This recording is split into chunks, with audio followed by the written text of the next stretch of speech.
Muchas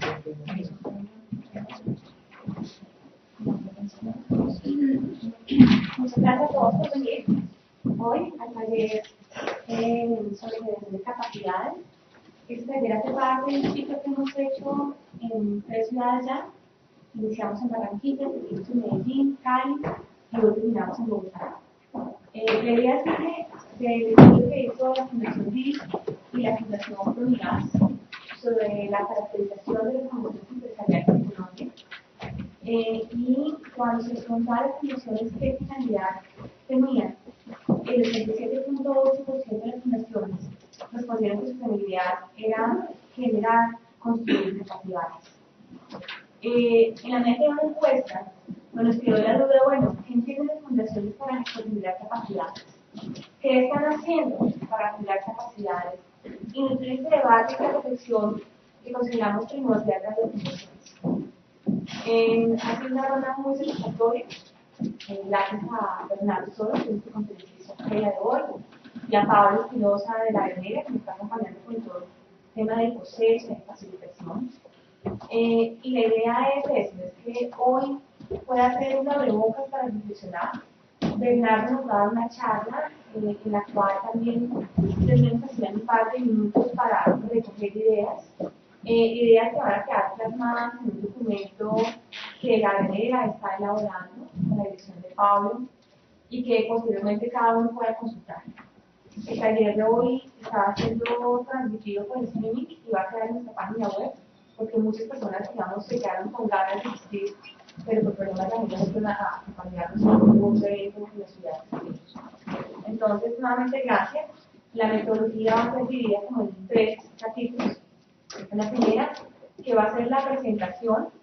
Una segunda, que va a ser, digamos, primera, donde la presentación general. Y yo les envié la agenda la semana pasada con 2 preguntas.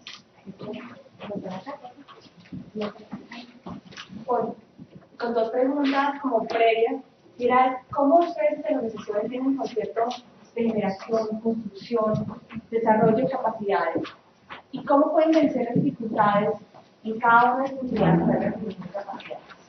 Entonces, la idea es que sean muy concretas sus respuestas, no se empezaron a pensarlas previo a. Sé que estamos quedando muy personas que han conservado, tenemos que llegar, pero vamos avanzando con respecto a ustedes y con respecto al mismo Bernardo, que ha dedicado ya 4 mañanas a estos ejercicios.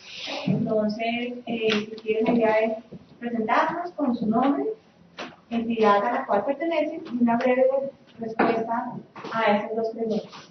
Para la segunda parte, continuar con la conferencia de Bernardo, que es el grueso de este taller, y finalmente, como les digo, unas conclusiones y una moderación de cómo puedo implementar en mi organización lo que aprendí.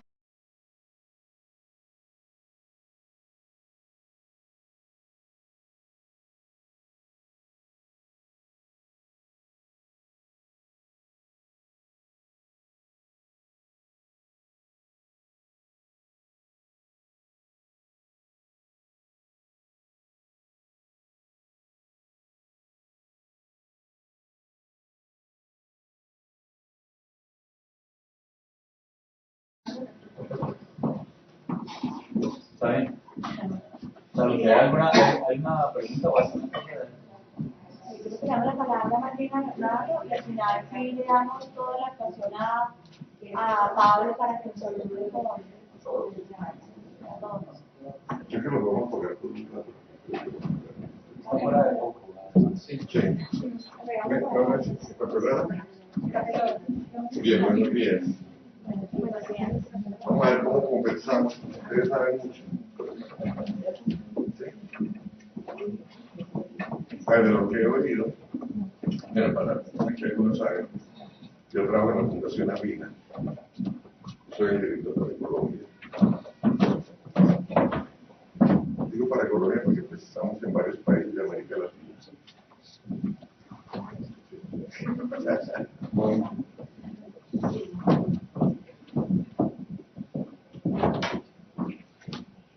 Es una fundación, pues, yo siempre digo que explicar una fundación es difícil, a no ser que sea Colombia. Lo que pasa básicamente trabajamos sobre desarrollo sostenible, pero ahorita no es el tema aquí con ustedes. Se ha hablado de varias cosas, a mi juicio. Capacidades ciudadanas, o competencias ciudadanas.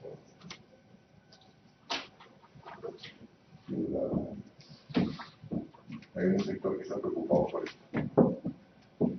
Hay otro está preocupado por generar capacidades en comunidades de base.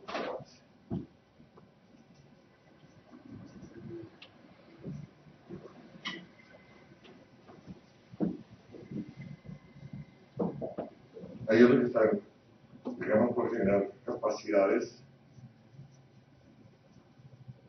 generar o fortalecer capacidades en instituciones formales, digamos.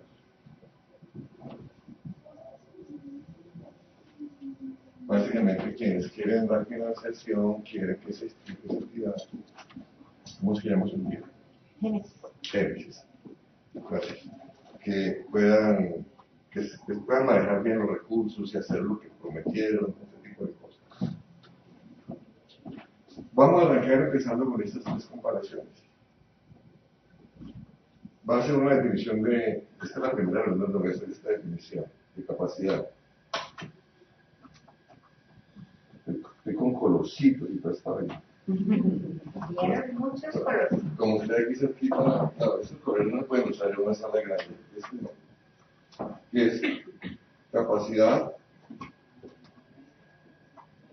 es tener, capacidad es como es una categoría y es un sustantivo, una categoría y un verbo, ¿no? Entonces se vuelve redundante. Es tener las competencias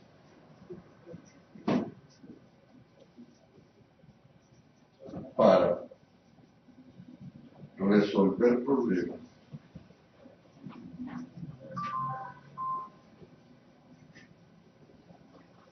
tomar decisiones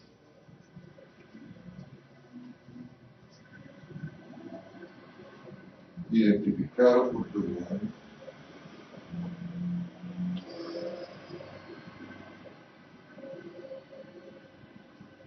definir metas objetivos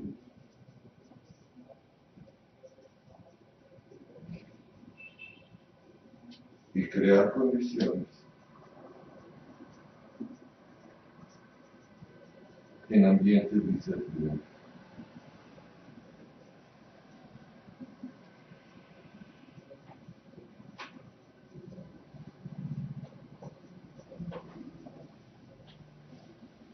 ¿Sí? Entonces, según cada una de estas cosas, eso toma unas características distintas. O sea, porque una persona que uno dice que tiene muchas capacidades, es porque puede resolver problemas en ambientes de incertidumbre. ¿Sí? Por lo menos explicar, el problema consiste en esto. Muchas veces hay personas que pueden decir, el problema consiste en esto, pero no saben qué sistema de decisiones hay que tomar. ¿Sí? Hay personas que tienen al mismo tiempo, u otros tienen la capacidad de tomar decisiones en ambiente de incertidumbre. Por ejemplo, eso se valora mucho en los militares, se valora mucho en las personas que trabajan en situaciones de riesgo. ¿Sí? Otras personas tienen mucha capacidad para identificar oportunidades, que es una cosa que la señora trata de desarrollar mucho. ¿Cómo es su nombre? Que la señora Claudia trata de saber mucho cómo identificar oportunidades en ambientes de incertidumbre. ¿Sí? Y definir metas definir metas que hay que hacer en un momento determinado, hacia dónde marcar un norte, es otra competencia, otra capacidad en el ambiente social. Y todo esto puede estar muy bien, pero hay otras personas que tienen la capacidad de crear condiciones para hacer que las cosas sucedan. Básicamente son los implementadores, los administradores. Entonces, pongo esta definición así con toda esta complejidad porque ustedes han tocado todos los temas. La pregunta es cómo podemos aproximarnos a una definición tan compleja. Voy a inicialmente referirme a estas tres cosas que ustedes, no sé si me queda alguna de las tres por fuera. Fuera de esas tres, si hay más de lo que hablaron acá. Pero miremos primero qué es capacidades ciudadanas. Para poder definir qué son capacidades ciudadanas hay que definir qué es un ciudadano. Porque nosotros tenemos un problema muy serio. Y es que nos enseñaron que un ciudadano es una persona que es mayor de edad, tiene cédula, puede votar, puede ser elegido y puede ser metido a la casa. ¿Sí? Durante más de 100 años vivimos con él. Y mucha gente dice, usted ya es un ciudadano, es mayor de edad. Ser mayor de edad y tener cédulas son condiciones institucionales para ser ciudadano, pero eso no lo convierte a uno ciudadano. ¿Qué es un ciudadano? Y esta definición nos ayuda a encontrar las capacidades. ¿Sí? Es una persona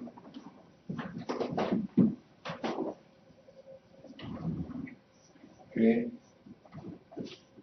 tiene, aquí el problema, ¿qué capacidad? Que tiene la capacidad. O sea, la ciudadanía es una capacidad. La capacidad, en cooperación con otros,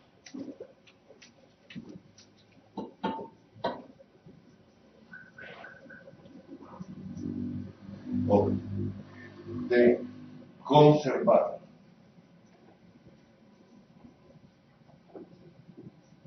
fortalecer, modificar o cambiar el orden social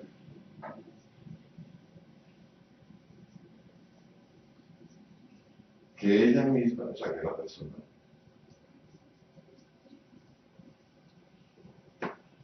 quiere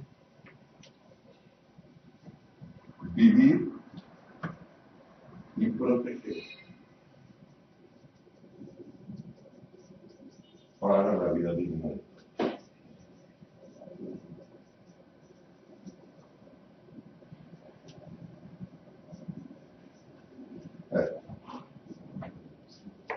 O sea, lo que a uno lo hace ciudadano es la capacidad de crear orden, de cambiar orden, de modificar el orden social. Si una persona no puede modificar o afectar el orden social, tiene problemas de ciudadanía, o sea, tiene limitaciones en la ciudadanía, o porque está de acuerdo con ese orden y lo quiere cuidar y conservar. ¿Sí? A uno solamente lo que los ciudadanos es esa capacidad. La capacidad. Y esa capacidad nunca puede ser individual, tiene que ser en cooperación con los otros. No es posible ser ciudadano solo, o sea, esa capacidad no se puede ejercer solo. Se necesitan siempre los demás. Uno puede, a veces nosotros queremos conservar un determinado orden que juzgamos que nos ayuda a vivir dignamente. Otras veces lo vemos débil y lo queremos fortalecer, eso es ciudadanía. A veces lo queremos modificar. A veces queremos cambiarlo de un totazo. Es esa capacidad lo que me hace a mi ciudadano. Es una condición legal tener cédula y tener mayoría para hacer ciertas cosas, pero no para hacerlas todas. Uno puede ejercer actos ciudadanos enormes siendo menor de edad. Es una historia real en la historia de Colombia. Timochenko está actuando en su condición de ciudadano. Timochenko, pues si contribuye a la dignidad, sí. El problema es que nosotros hemos definido dignidad como Estado social de derecho. ¿Sí? O sea, esto es un juego que tiene un paradigma político. En el caso del colombiano, esta dignidad, ¿sí? Esta dignidad significa dos cosas. Hacer posible los derechos humanos para todos, y ahí es donde Timochenko tiene problemas. ¿Sí? Ya, desde ese punto de vista ya está fuera de combate. Porque por ejemplo, por eso se habla de la vida digna de todos. Es que la vida digna de todos es hacer posible los derechos humanos, no es una frase metafísica. ¿Sí? Y la otra es que en la Constitución de Colombia el proyecto de nación es Estado Social de Derecho. ¿Qué significa eso?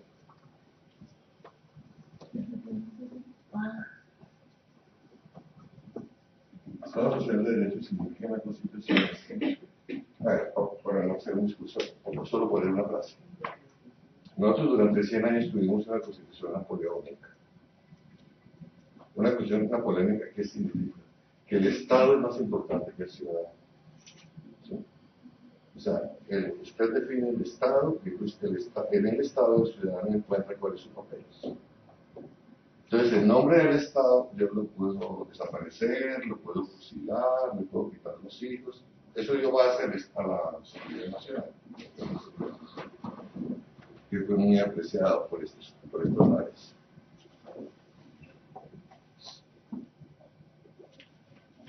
Lo que trata de hacer el Estado Social de Derecho, que realmente es un concepto nuevo, un concepto constitucional que surge después de la Constitución española, de la España después de Franco, es esto. El Estado no tiene sentido en sí mismo. La sociedad no tiene sentido en sí mismo. Sociedad y Estado tienen sentido sí y solo si juntos hacen posible los derechos humanos.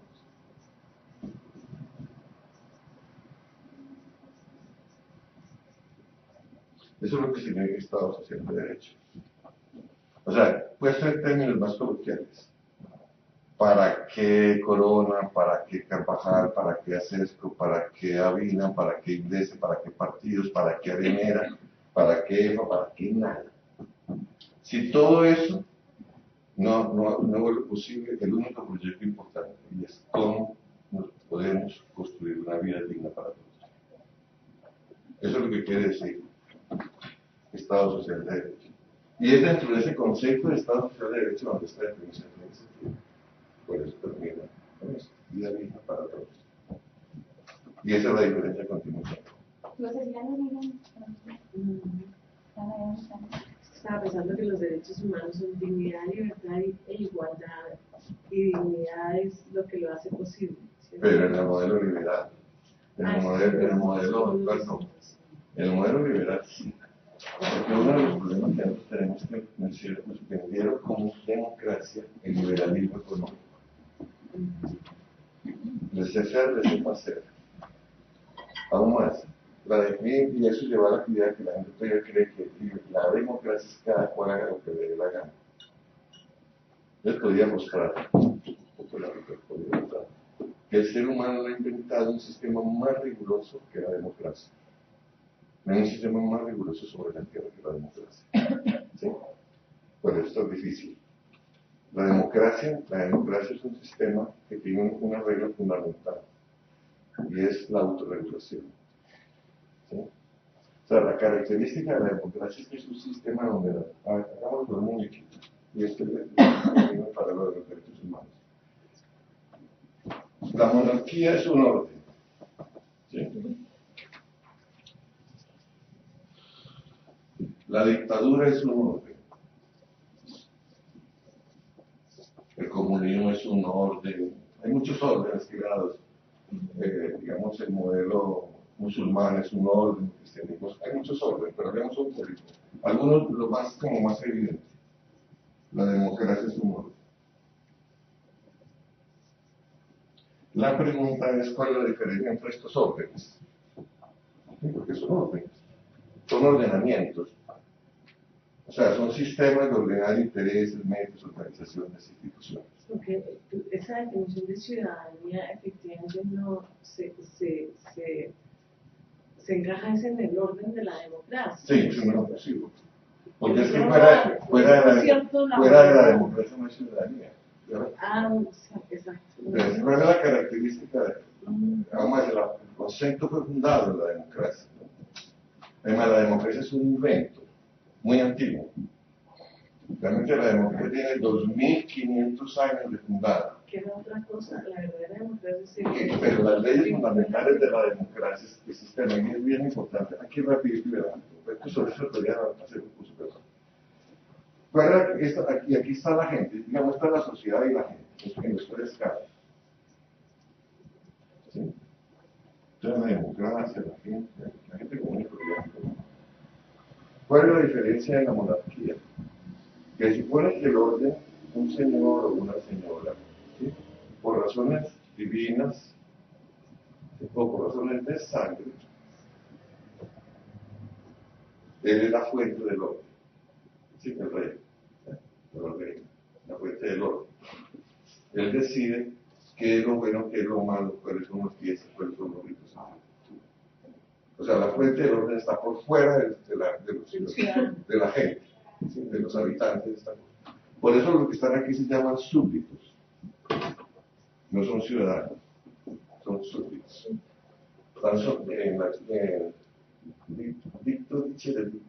Dicto que viene dictado en español es decir, lo dicho en latín. Está sometido a lo que ese señor dice, súbditos. Por eso cuando nace el hijo del rey se hace fiesta. No porque nació un niño, sino porque el orden va a continuar. O sea, la fiesta no es por el niño, la fiesta es porque de él depende el orden. ¿Sí? La continuidad del orden. ¿Sí? En la dictadura, hay un señor acá, realmente un señor, muy pocas veces ha sido una señora, ¿sí? Que con un fusil en la mano, a través del miedo o la coacción, ¿sí? Impone el orden. Las dictaduras, por así. Los que están acá se llaman sometidos. Por eso hay que ser ciudadano en una dictadura. En la democracia hay un problema y es que en la democracia no existe nadie que fuera. Es esta gente común y corriente la que define cómo quiere que sea el orden. El orden es autofundado. O sea, una democracia verdadera, su característica es que funda ellos mismos.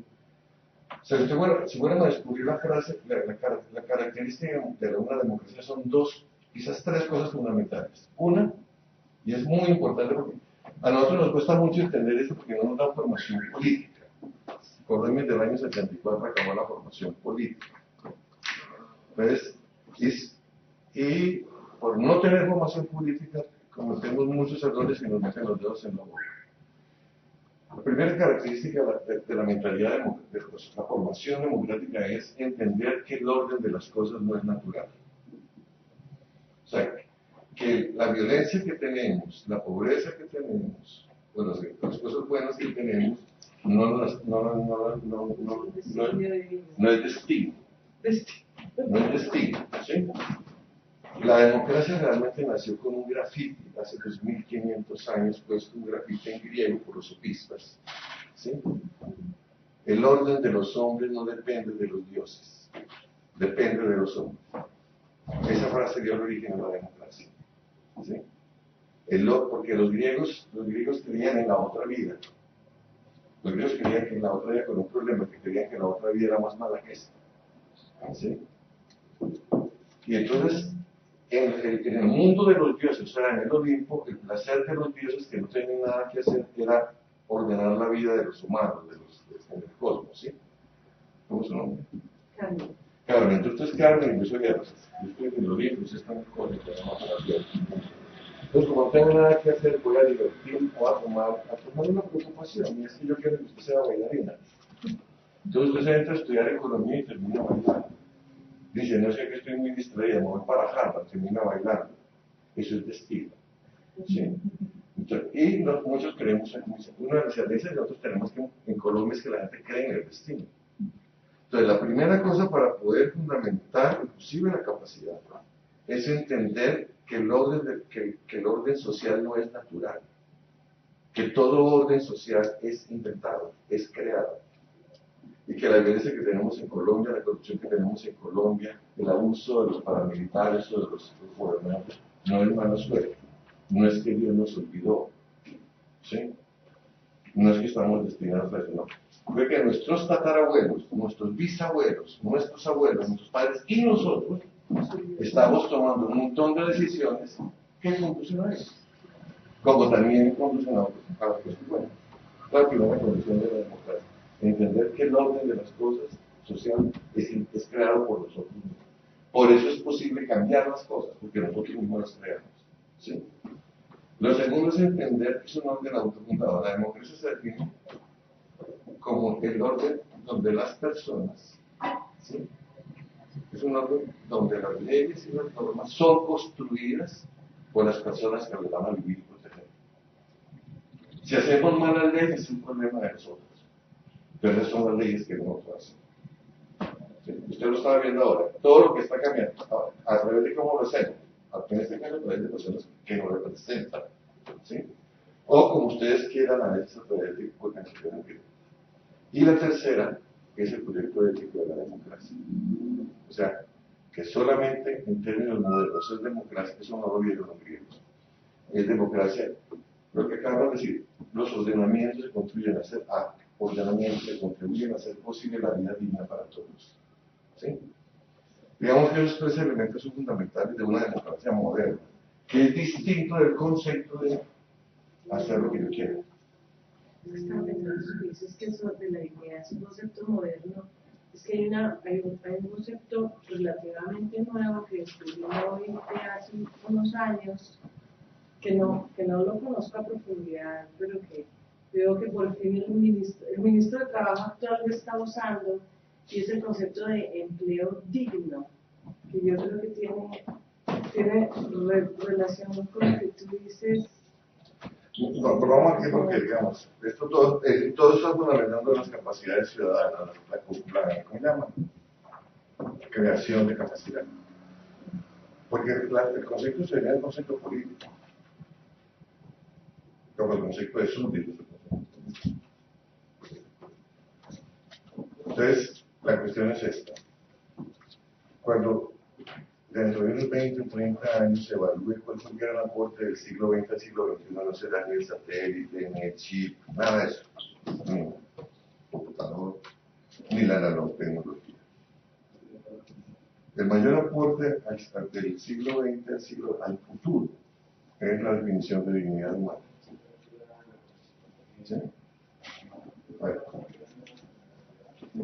¿Cuál es uno de los peores enemigos que el ser humano tiene? La barbarie. Todos tenemos unas condiciones óptimas para ser bárbaros. Y si alguno tiene dudas, piensa lo siguiente: usted va con su niño o con su nieto, en el caso mío, con mi nieto por la calle, y alguien que trata de secuestrarlo, ¿es capaz de matar, sí o no? ¿Sí? Todos somos iguales. O sea, la barbarie siempre nos acompaña. ¿Sí? Entonces, sí, porque es que uno siempre piensa que la barbarie es de otro. Después de que el ser humano, cada vez que el ser humano hace una cosa loca, así, cuando los seres humanos que hacemos cosas brutales, siempre tratamos de hacer códigos de autorregulación. ¿Sí? Una minera hace un daño bien grande, voy a sacar mi código. Una empresa mete la pata bien grande, publica su código. ¿Sí? Siempre que metemos la pata, creamos esos códigos. Podría contar la historia, pero quedemos después de la Segunda Guerra Mundial. 60 millones de muertos, pues viene la Liga de las Naciones, hagamos un código. Y el 10 de diciembre de 1968 se publica la Carta Fundamental de los Derechos Fundamentales. Dos cosas sobre esto. Me imagino que todos los han leído. A tener un lugar en el mundo, ¿sí? Derecho a poder expresarse, derecho a tener libertad de conciencia. Así en general. Hacer esta carta fue muy difícil por una razón. Porque antes la discusión no existía. Ustedes, los que tenemos formación, se pueden leer la Carta Fundamental de los Derechos Humanos, se encontrarán que los derechos humanos no son demostrables. Los derechos humanos son definiciones a priori. ¿Qué queremos que sea la dignidad humana? No hay ninguna forma de demostrar que todo el mundo tiene derecho a tener un nombre. No hay una forma de demostrar que todo el mundo tiene derecho a tener un lugar en el mundo. No hay una forma.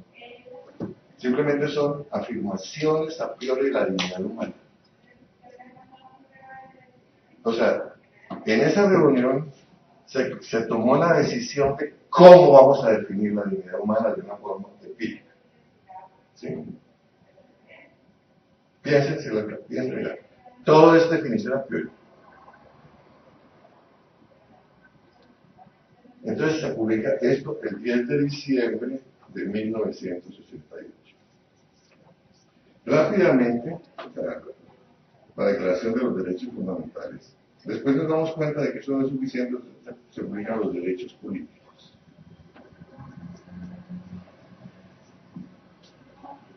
A medida que se va haciendo esto, se encuentra que la dignidad humana requiere unas condiciones fundamentales. Se publican los derechos, se acuerdan los derechos económicos, sociales y culturales, como derechos para que las cosas sean políticas. ¿Sí?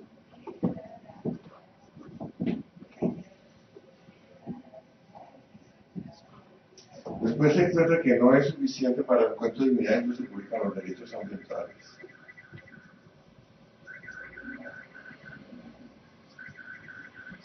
No se acuerdan, ¿no? Y en 1974, que es la última Carta de Derechos, se acuerdan los derechos difusos, donde están los problemas de género, los derechos de los niños, los derechos de los ancianos, ¿sí? Los derechos de los bienes públicos, todo eso. Entre 1968 y 1974 se construye este modelo de dignidad humana, y hoy, a nivel internacional, el acuerdo es que dignidad humana es hacer posible esto. O sea, no es esa, por eso existe Corte Penal Internacional. Por eso la OIT puede demandar. Por eso la Corte Interamericana de Derechos Humanos. Porque eso está firmado por todos los países, incluidos los países musulmanes que lo firmaron con esta glosa. Firmamos esta Carta de Derechos en todo lo que la acogemos, en todo lo que no esté en contra de las sagradas leyes del Corán. Así está que sí. Entonces, ser ciudadano hoy, o sea, ser ciudadano es cómo creamos instituciones, condiciones, transacciones que contribuyan a eso. Y uno se vuelve ciudadano en la medida, ¿sí? En la medida en que es capaz, en la medida en que tiene capacidad de cooperación con otros, de crear órdenes, modificarlos, conservarlos, en función de hacer posible la dignidad humana, o sea, en función de hacer posible los derechos humanos. Eso vuelve la capacidad. ¿Sí? El goce efectivo de los derechos. ¿Ah? Lo mismo se llama el goce efectivo de los derechos. Es el goce efectivo de los derechos. ¿Sí? Y es ahí donde empieza la diferencia con Timochenko. Pero yo lo entiendo los derechos como más que una consecuencia y no como una definición a priori. Por ejemplo, si vemos la mujer, por ejemplo, no tiene derecho a votar. ¿Por qué? Ni siquiera se discute, porque eso no está en el discurso. Simplemente así son las cosas y ni siquiera entra en el debate. Y punto. No hay discusión. Y eso, el derecho a votar de la mujer hubo precursores y luchadoras desde el siglo XIX, ni siquiera el XX, pues que vienen a implementarse, que bueno, el derecho a voto de la mujer, por ejemplo, ocurre en Francia, en el 54. Bestia, eso es tiempo, desde que empezó la democracia, ¿sabes? Desde que hay un momento de lucha. Entonces, el ejemplo del voto de la mujer pues es uno. Hoy en día a nadie se le ocurriría proponer para la candidatura a la presidencia quitarle el voto a la mujer. O sea, ese tipo no tendría chance, o esa mujer no ser una mujer la que lo dijera, no tendría chance. Entonces, hay un triunfo, hay un derecho, es un triunfo, y se lo ganó la mujer con la lucha y tiene todo el respeto y con toda la dignidad. Hay un ejercicio de su ciudadanía como una inauguración del derecho. Cuando viene esta lista de derechos que todos los países firmamos, eso es una concesión a triunfos que existieron de los que se hicieron ciudadanos en el pasado, pero no nos exime de la inauguración de derechos de los que estamos aquí sentados. ¿A qué tenemos derecho? Tenemos derecho a sistemas de auditoría para evitar que se nos robe el dinero, concesiones como los NULE y la 26, ¿cómo se hace? O la pobreza extrema, ¿hay derechos que no se están respetando? O sea, pienso yo que el ejercicio de la ciudadanía está siempre en la inauguración de derechos que nos competen a la realidad que vivimos ahora. Y la falta de voto de la mujer no es un problema que vivimos nosotros ahora. Eso está, que todavía hay problemas de género, sin discusión los hay. Pero ese no es uno, digamos. Hay todas las mujeres que tienen voto igual que los hombres a los 18 años. Entonces, ¿cuál sí es la realidad de ahora que nos hace ciudadanos a través de la inauguración de derechos nuevos? Entonces, para mi entendimiento es que los derechos son una consecuencia de un ejercicio de la ciudadanía. Y es en esa inauguración de derechos en donde se manifiesta la dignidad humana. Porque cuando respetamos la Carta de Derechos que ya está escrita, entonces ahí no hay sumisión. Quizá no hay un monarca o una que dice cómo son las cosas y todos nos sometemos. Pero sí hay un relajamiento en algo que está escrito y que fue conquistado por nuestros antecesores. Digamos, hace el aporte respecto a esto que tú quieres agregar. No, el aporte es una visión de los derechos como un triunfo y como una consecuencia del ejercicio de la ciudadanía y en consecuencia de una dignidad humana. No al revés, como el ejercicio el pleno goce de los derechos o la actividad ciudadana en función del respeto de derechos que ya existen declarados como una forma de dignidad. Porque hay contradicción realmente con lo que ha sido, me parece a mí, con lo que ha sido la consecución de estos derechos. Estos derechos no aparecieron por capricho de alguien, hay lucha detrás. El derecho a ser independientes de España. O sea, eso no fue una declaración a priori. Eso es una declaración después, claro, el principio lo siente uno a priori porque uno siente la indignación de ser colonia. Es que no, es que esa vaina no, alguien dijo esa vaina no y hace algo al respecto y se sufre, sangre, y hay dolor, y ahí, pero merece toda la pena. Y ahí entonces hay un derecho, tenemos el derecho a ser independientes a España y que venga un español a decirnos ahora lo contrario. Eso no va. Ahí hay un derecho. Entonces, claro, todos los precursores de la independencia tienen una dignidad de haber hecho un ejercicio de su ciudadanía porque inauguraron la ciudadanía. Y de la misma forma nos corresponde a nosotros los derechos que queremos, porque es ahí, en el cambio de los derechos, en la inauguración de derechos, en donde hay un ejercicio de tu página anterior, en donde hay un ejercicio de nuestra capacidad de alterar el orden existente. ¿Sabes? Entonces ahí es fundamentalmente en eso. Claro. Es mi entendimiento, pues. No, creemos que no estoy en contra de esto, sino que tampoco te lo veo como una afirmación de eso, tal vez un problema de gramática, de pronunciación. Si es una capacidad, tiene capacidad de hacer que las cosas sucedan. Ahora, ¿cómo hago yo para que una persona sea ciudadana y pueda luchar por sus derechos? Con formación política. Entonces, lo primero que quiere decir es la forma concreta de la que me da capacidades ciudadanas en la formación política. Y eso no se hace. Entonces detengamos en ese asunto que simplemente esta es la forma lógica del problema. O desde la sociedad civil organizada. No, ahora miremos cómo se genera esa capacidad. Sí, pero la capacidad se llama formación política y nos da miedo ponerla por escrito. ¿Sí? A las ONG les da miedo poner por escrito: parte de mi trabajo es formación política en ciudadanía. ¿Sí?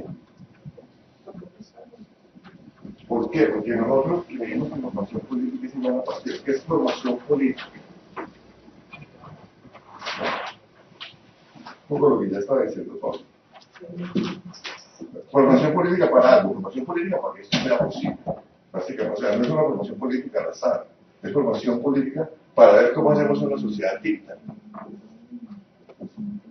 No sé, yo quisiera detenerme ahí porque...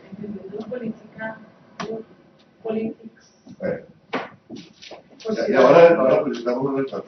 Derechos, deberes, participación, el marco de las instituciones, el lugar del individuo y de la... Sí, digamos, la base de la política, ¿cuál es? La polis.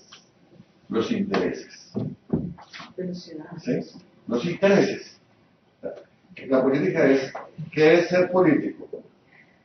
Es crear condiciones, es actuar políticamente, actuación política. Ustedes lo hacen todos los días. Todos ustedes lo hacen todos los días. Es crear condiciones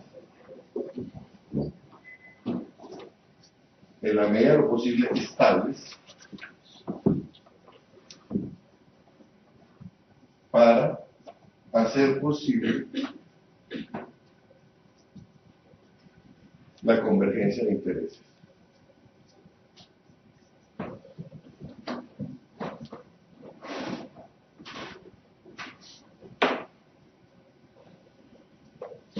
Mucha gente dice que la política es la ciencia del poder.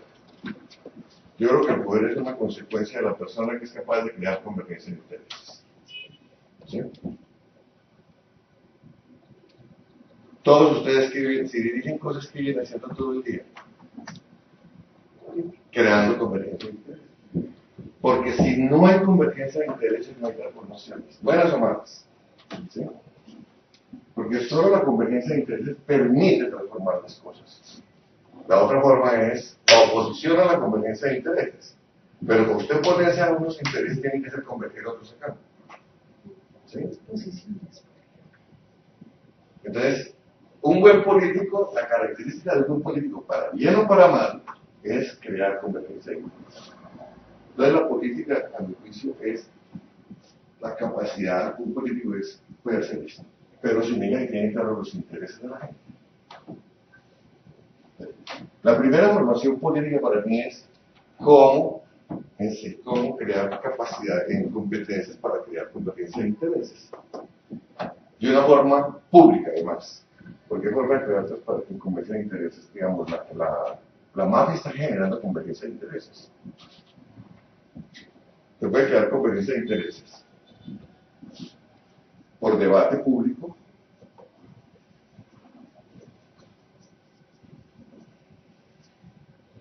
por clientelismo, o sea, por compra, de compra sus intereses, ¿sí? Por manipulación, básicamente por publicidad, en este momento, manipulación y seducción. Esto es de corto plazo siempre, ¿sí? O por coacción.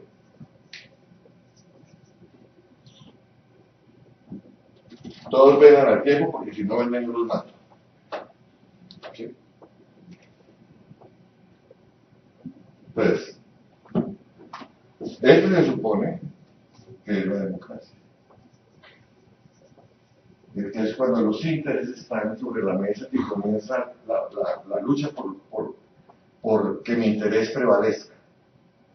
Pero todo el mundo sabe cuál es mi interés. Porque la coacción, tal vez la variación de la coacción no hay convergencia de intereses, sino de algunos. No, la gracia es cómo es posible crear convergencia de intereses. O sea, por la coacción usted puede crear una dictadura como las que han durado en América Latina, se han hecho por coacción. Lo que pasa es que cuando la siguiente generación hace la coacción, cree que eso es natural, hasta que alguien se lo vea. ¿Sí? O sea, durante siglos los esclavos creyeron que era natural ser esclavo y el amo creía que era natural ser amo. ¿Sí? Pero no hay convergencia. Entre los esclavos se había convergencia, claro. Como convergencia de vida como voluntad humana. Convergencia como voluntad. Como yo me pongo de acuerdo contigo. Sí. Por eso. Sí. Los esclavos entre ellos aceptaban, muchos grupos aceptaban que ellos nacieron para ser esclavos, por ideologización, por manipulación. O sea, son factores. El ideal es que podamos, si formamos la gente políticamente, se supone que lo que hacen es esto, entonces viene la participación política. Si la gente tiene buena formación política, no va a dejar que prospere ninguna de esas cosas. Pero no es posible crear esa capacidad sin formación política. Sí, pero fíjate, países tan aparentemente tan ilustrados como Argentina, todo el siglo pasado por dictadura. Que es lo que sorprende, ¿no? De pronto nos pasa a nosotros fácilmente, porque ¿por qué le pasa a Argentina, donde seguramente sí hay formación política? ¿Cómo será la nuestra es un milagro que no pasa nada, porque no tenemos ninguna formación política? O que todo el mundo es clientelista y no damos cuenta. Bueno, así es. Ese es el punto. Porque convergemos alrededor de los que nos manipulan. O eso mismo, o sea, uno de los líos es, y yo quiero insistir en esto, la primera condición para generar capacidad ciudadana es formación política, y hay que invertir en formación política. En formación política creamos más que eso, o sea, crear condiciones estables para crear convergencia de intereses. Entonces ahí viene, a mi juicio, una de las primeras capacidades que tenemos que hacer. Ahora sí. Queremos un poquito de... Después podemos pasar las formaciones.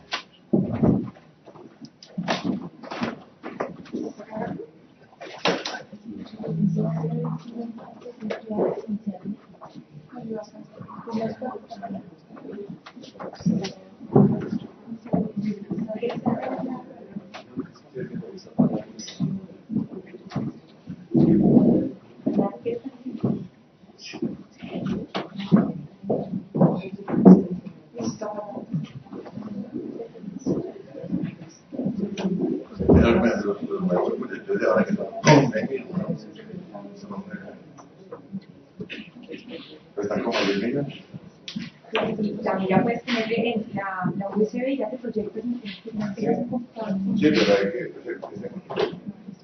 un problema de computador, ¿no? de computador. De computador y no en proyector. O de chupo, ¿no? Eso siempre corriente.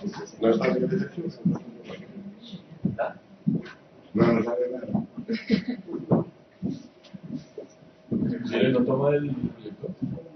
No, el proyector estaba prendido. Estaba. No, pero el problema es que el computador ¿Tu computador se apaga? se acabó de apagar. Ahí no tiene corriente. Pues es que creemos que no tiene corriente. Ahí no hay corriente. No prende.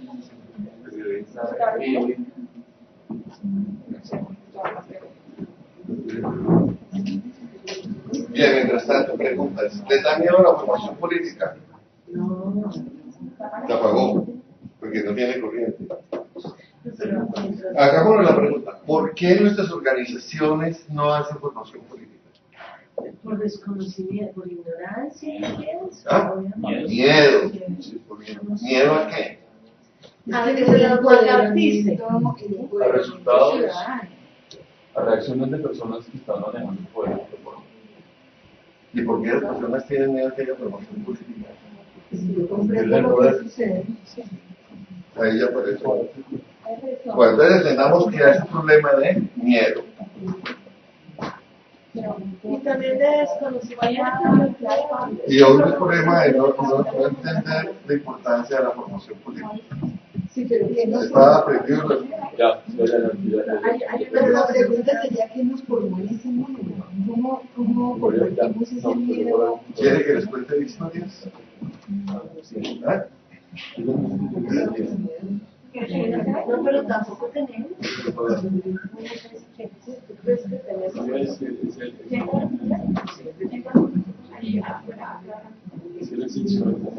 Bernardo, mientras se pretende, el otro día oí a alguien me hablaba a mí hace algunos años acerca de los derechos y me decía que con la posguerra fría había habido una transformación del tema de los derechos, habían aparecido los derechos de segunda generación en esos países occidentales.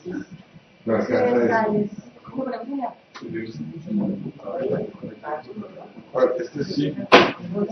También no se gasta ya la máquina. No, lo ponemos allá. No, es que la ¿Sí? los derechos de primera y segunda generación, los derechos políticos, que era lo que los países de Occidente argumentaban frente a los países comunistas que sí, que respetaban los derechos políticos, pero que en cambio sí respetaban los derechos sociales, culturales y económicos para la segunda generación, y que en cambio nosotros y respetábamos los derechos de segunda generación, pero respetábamos los derechos políticos, lo que explica de pronto la aparición del cuento del enfoque de los derechos hace relativamente pocos años. No es que los derechos como norte ético, o sea, como norte ético y político es muy reciente, se piensa que es del 48 para acá.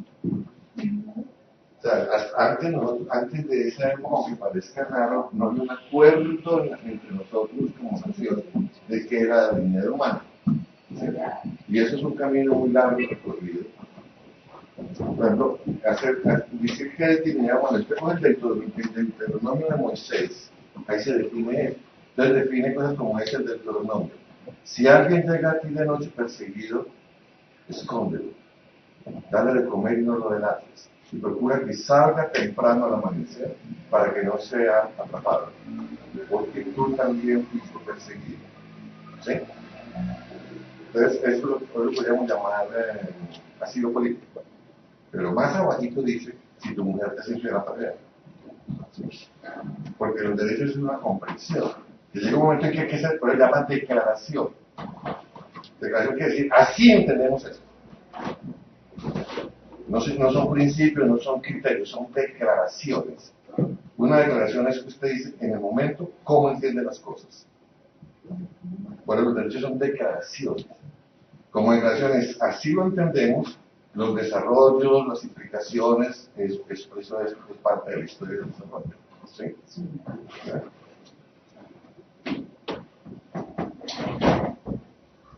Bueno, eso ahí. Siguiente diapositiva, vamos. Decía Pablo que estaba mal hecho. Ya. Bueno, Pablo. Bonito. Ahora, la pregunta es cómo se genera la capacidad, la formación política de la gente. Bueno, es muy importante que las organizaciones tengan muy claro lo que es esto, ¿no? Pero el primer paso para la formación política ciudadana es que la gente aprenda a asociarse. ¿Ya? Una vez que las personas adquieren capacidad o aprenden a generar organización, están dando el paso fundamental de la formación política. Lo que dicen en Estados Unidos con la democracia. Claro, esto es para entonces bien la base de la democracia norteamericana en su capacidad de asociación. ¿Ya? Y esto lo hemos enfatizado en las otras reuniones, es aquí hay ya organizaciones que invierten plata en organización, ¿sí? Invierten plata en organizar gente. ¿Quién más invierte plata en organizar gente? También, de una forma distinta. No, organizar, en este momento, no que nos reorganicemos nosotros, sino en organizar la gente no organizada. Nosotros lo hacemos. ¿Eh? Fortalecer y propiciar las organizaciones que sean necesarias en la base social para que las cosas sucedan. ¿Sí? Entonces, observen lo siguiente. Todos decimos que la base de la sostenibilidad de los proyectos es la organización. Pero la mayoría de las organizaciones en nuestro país no invierten en la organización. Aún mucha gente cree que es perder plata invertir en organización. Entonces, el primer paso para poder crear convergencia de intereses es aprender a organizarse o pertenecer a una organización que defiende mis intereses. Una persona, una vez que pertenece a un sindicato, comienza su formación política porque está diciendo cuál es mi organización, cuál es mi interés que yo quiero defender. O cuando los campesinos se organizan para defender su tierra o sus cultivos o se organizan para buscar la carretera, están adquiriendo a través de la organización formación política. Si queremos que esta sociedad realmente llegue a ser una sociedad sólida, a resolver sus conflictos sin violencia, tenemos que desarrollar la organización.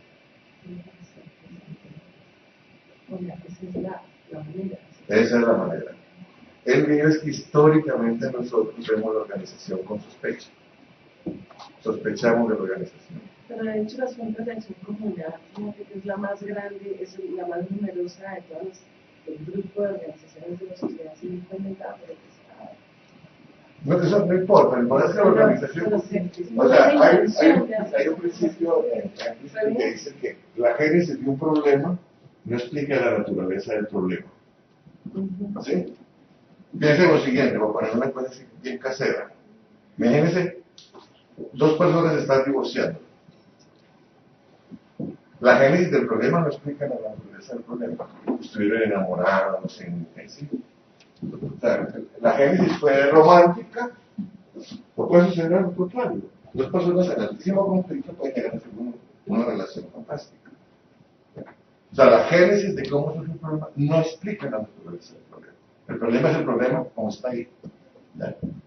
Que la institución nazca de la iglesia, del Partido Comunista o del Partido de los Trabajadores o de un barrio comunal o de una casa de familia, no importa. Pero no sé, porque fíjate que las juntas de acción comunal se clientelizaron. Luego se pregunta si hubieran sido efectivamente... Sí, o sea, las instituciones, como todo sobre la tierra, se pueden deteriorar. Pero por ahora este es el principio, ¿no? Estamos hablando de crear capacidad. Entonces, si queremos crear capacidades de nuestra gente, hay que invertir en organización. Claro, pero hace un momento te preguntabas por qué no invertimos en organización, por qué no invertimos en formación política. Y yo lo que veo, además del miedo y del desconocimiento, es bueno, más allá, ¿por qué? Entonces uno se encuentra como con una serpiente que se muerde la cola. O sea, no hacemos formación política porque no tenemos formación política. ¿Sí? O digamos que nuestra cultura política es tan precaria porque no tenemos cultura política. Es decir, llegamos como a la tautología que estamos así porque así venimos. Entonces, ¿cómo quebramos la precariedad? Nicolás, lo que estás diciendo es una cuestión que tenemos hay que formar, las instituciones tienen que formarse, o por lo menos explicitar su discurso político, ¿sí? Y sus miembros necesitan formación política en Estado social de derecho, en democracia y en instituciones. Vamos a ver eso ahora. Pues lo que yo quiero insistir es, no es posible ser ciudadano sin formación política. Pero el mecanismo fundamental para la formación política es aprender a organizarse. Y a través de fomentar la organización, fomentamos la ciudadanía y fomentamos la capacidad de nuestros propios trabajos. Más adelante vamos a ver un poco más complejo. Eso, o sea, ahora un poco, ahí por eso me explicas por qué los indígenas tienen tanta potencia. Sí, la diferencia. Tan poquitos porque pueden hacer tanto. Cuando uno trabaja con indígenas es muchísimo más fácil trabajar en temas de desarrollo y de cambio que con algunas comunidades campesinas. Y eso se explica realmente por el movimiento indígena. Por la que viene la organización. Sí, Sí, entonces tienen una capacidad de una capacidad de movilización extraordinaria. Bueno, esto es un poco redundante. Los participantes llegan por poder poner en juego y en competencia mis intereses frente a otros intereses. O sea, si participar significa cómo hago que mi interés de alguna forma prevalezca o se ponga de acuerdo con otro interés. ¿Sí? Frente a otro, para llegar a acuerdos explícitos o establecer desacuerdos y diferencias pacíficas. ¿Ya? Por no tener organización y no tener mecanismos institucionales organizados, cuando nos volvemos impotentes recurrimos a la violencia todos. Y la violencia puede tomar forma de chisme, forma de descrédito del otro, forma de descrédito institucional, o sea, no necesariamente disparar. Pero al interior de las ONG hay una gran violencia verbal, de desacreditaciones, que esos son las 11.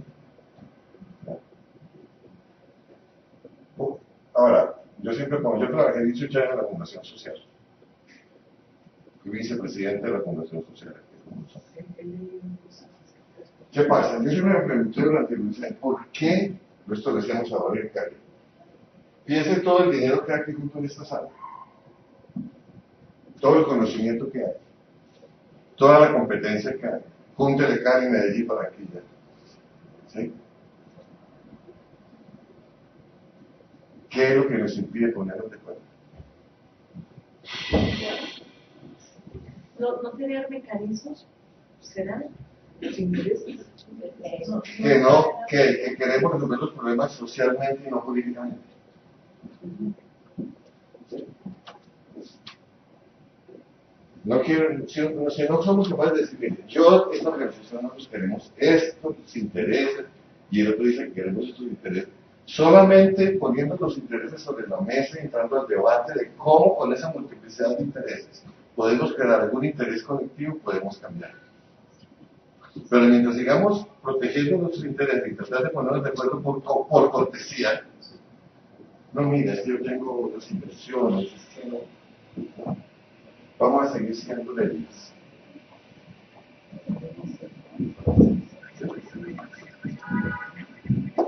Piensa solo, vamos a ver este casito para que vean. Yo sé que ni la vivienda, ni Carvajal, ni probablemente el Génesis se haya dado cuenta de lo siguiente. Si una ONG cualquiera va a abrir una cuenta en un banco, ¿qué le dice? ¿Qué le dice? Usted tiene instrucciones de asobancaria, no de los supermercados, de asobancaria, instrucciones acordadas implícitamente de no abrirle cuentas a ONGs. Sí, señora. Nosotros, por ejemplo, duramos casi un mes completo tratando de abrir una cuenta por ser fundación. Por ser fundación. Todos llegamos y decían, no, toca estudio, no nos dejan. Lo que pasa es que ustedes no se dan cuenta, ni usted se da cuenta, ni usted, ni la fundación se da cuenta porque tienen bancos. Entonces, fue difícil abrir una cuenta. Y es el estudio del balance inicial. Mi mujer dirige una ONG dedicada a promover la adopción de niños de difícil adopción, niños grandes. ¿Cómo lograr que los niños grandes puedan ser adoptados?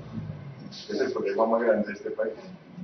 Si un niño recién nacido tiene 3.000 adoptantes, un niño que y después cuando llega a 5 años tiene 0 adoptantes. Y bueno, eso es un movimiento internacional porque hay muchos niños que están llegando, que pasan 18 años en las instituciones solos, ¿no? Entonces, no es una empresa de adopción, es una entidad que busca mostrar la importancia de adoptar niños grandes.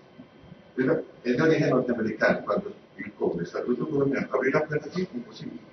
Yo tuve que coger el teléfono, llamar a la fundación social, al banco de crédito, abrir mi cuenta de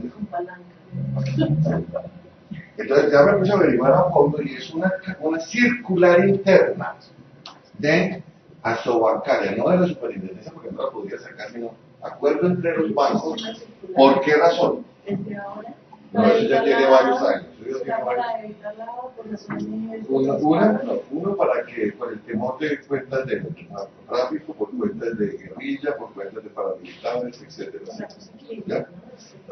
Pero respecto de la forma de salvar a la forma uno no puede matar a los buenos, se dice, no puede hacer legislación por protegerse de los malos que perjudica a los buenos. Para poner alguna frase moral ahí que no sirve para nada, pero lo que quiero decir es, usted no puede perjudicar el desarrollo de la sociedad porque tiene miedo de una cosa.